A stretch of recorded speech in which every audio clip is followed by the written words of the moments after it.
Welcome to today's edition of Layoff and Employment News by Employment Boost.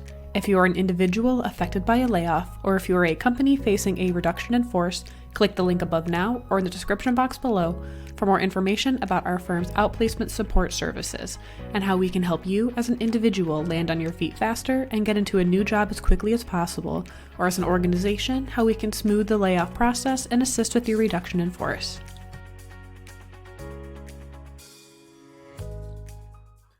Welcome to today's edition of Layoff and Employment News by Employment Boost. Today's date is Monday, February 12th, 2024. Now on to today's headlines. Network giant Cisco is planning a major business restructuring that will result in the layoff of thousands of employees.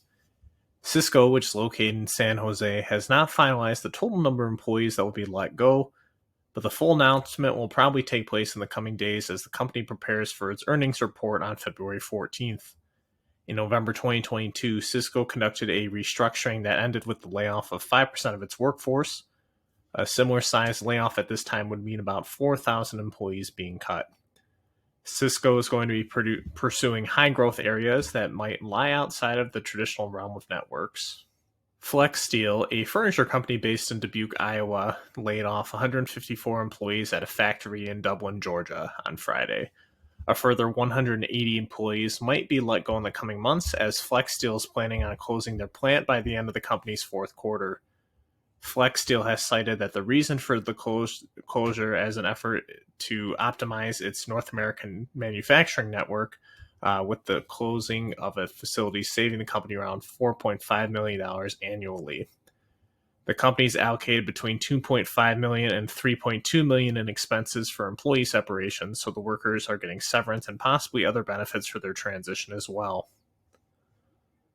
Finally, the layoffs at Activision Blizzard are continuing to move forward after its recent purchase by Microsoft. On Friday, Activision Blizzard submitted a notice to the state of California announcing that there would be 479 workers facing layoffs at the headquarters campus in Irvine.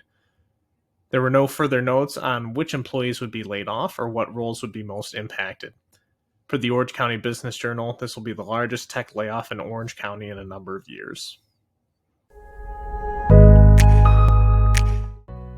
Lastly, we are one of the leading global outplacement and career consultancies on the planet. If you are interested in resume assistance, career planning, or coaching assistance for yourself or your staff, please don't hesitate to reach out to me today.